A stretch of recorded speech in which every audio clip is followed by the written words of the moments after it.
Place à la chronique culture à présent, chronique culture exceptionnelle puisque l'on vous emmène dans les coulisses de la Bourse de commerce à Paris avec Pascal Bourgault. Pascal, la Bourse de commerce qui héberge désormais donc la collection Pinault, ça y est, c'est le lancement, c'est le grand jour. Ben oui, c'est le grand jour et regardez, je suis dans la rotonde centrale de la Bourse de commerce. Regardez cette verrière incroyable et cette fresque qui ont été restaurées à l'identique comme le jour de l'inauguration en 1889. C'était l'exposition universelle à Paris en même temps que la Tour Eiffel. Et regardez derrière moi ce cylindre de béton qui permet d'admirer cette rotonde magnifique. Alors j'ai la chance d'avoir avec moi Martin Bettenot. Merci beaucoup de nous accueillir. Vous êtes le directeur général de la Bourse de commerce collection Pinault.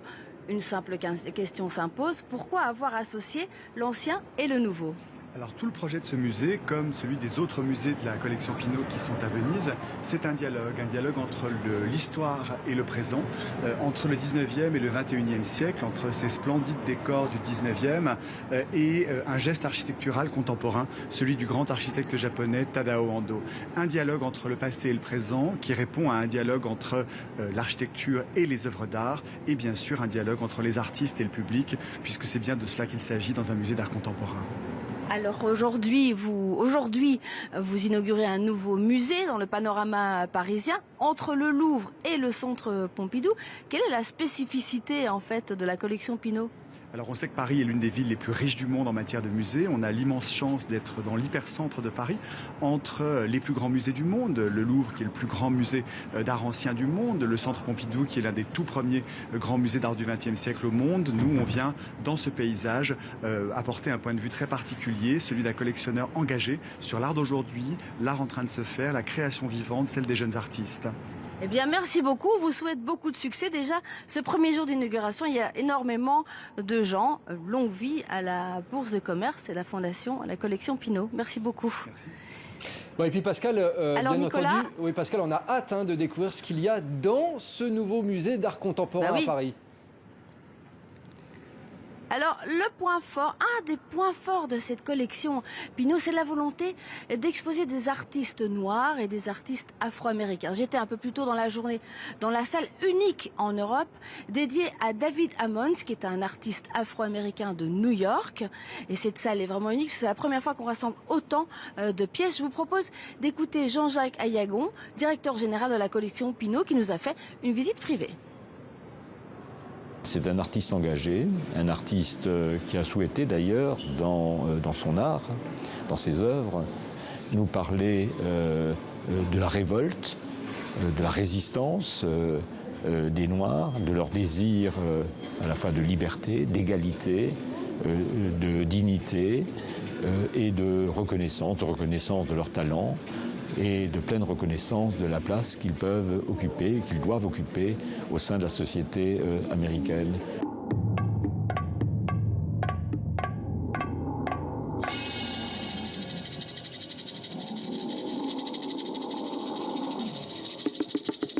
Le monde de l'art a changé.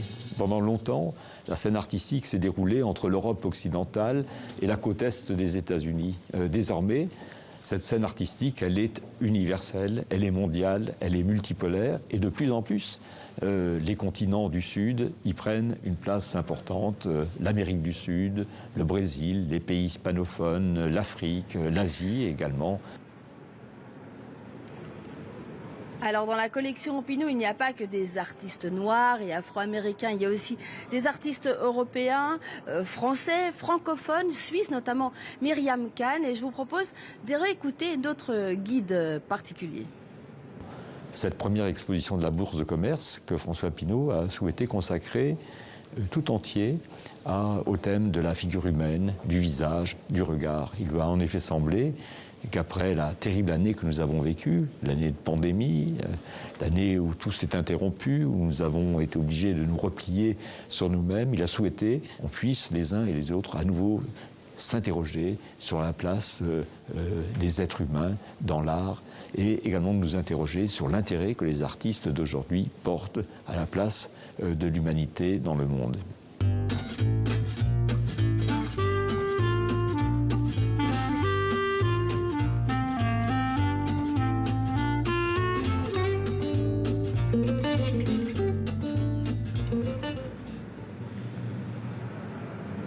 Voilà, et Nicolas, j'ai envie de terminer cette visite avec ces œuvres éphémères. Regardez, ce sont des œuvres en cire qui se consomment. Et donc, il faut se dépêcher parce que bientôt, il n'y aura plus rien dans cette rotonde centrale où il y a ces œuvres éphémères qui vont bientôt disparaître. Mais les autres, bien sûr, restent. Des œuvres qui se consument, Pascal.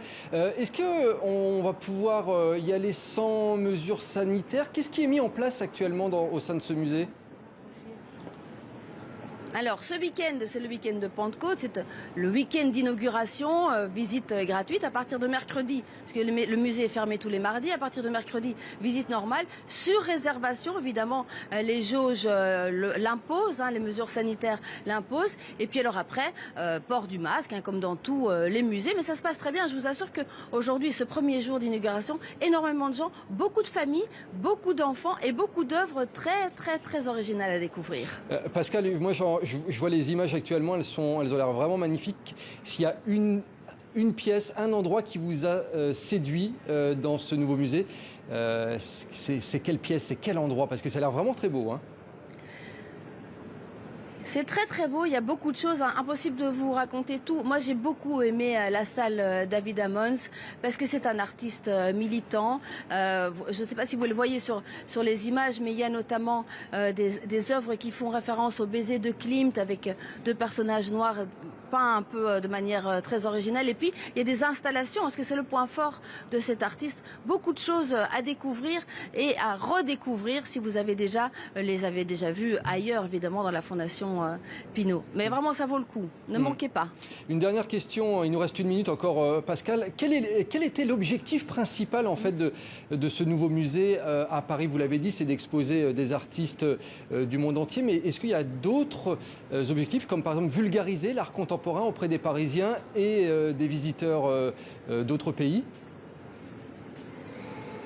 Mais bien sûr, c'est-à-dire que vous savez, Paris, c'est la ville touristique, la ville des musées. Alors, il y a bien sûr d'autres musées d'art contemporain, on l'a dit tout à l'heure, le Centre Pompidou. Mais ici, c'est une vision de M. Pinault, qui est une vision privée, qui collectionne l'art contemporain, comme vous le savez, depuis de très nombreuses années. Et il expose des artistes auxquels il est fidèle. Par exemple, David Hammons, il achète ses œuvres depuis 40 ans. Et donc, il a vu son évolution. Il y a d'autres artistes qu'il collectionne depuis très longtemps. Et donc, c'était l'occasion, puisqu'il a 2 autres musées à Venise, c'était l'occasion pour le public français, les Parisiens et puis les nombreux touristes qui viennent du monde entier, de découvrir cette collection privée construite au fil des années. Merci beaucoup Pascal Bourgault pour ces coulisses donc de la Bourse de commerce à Paris. Vous étiez avec Mohamed Tcheko à la caméra et aux moyens techniques. Merci à tous les deux en tout cas pour cette visite en avant-première.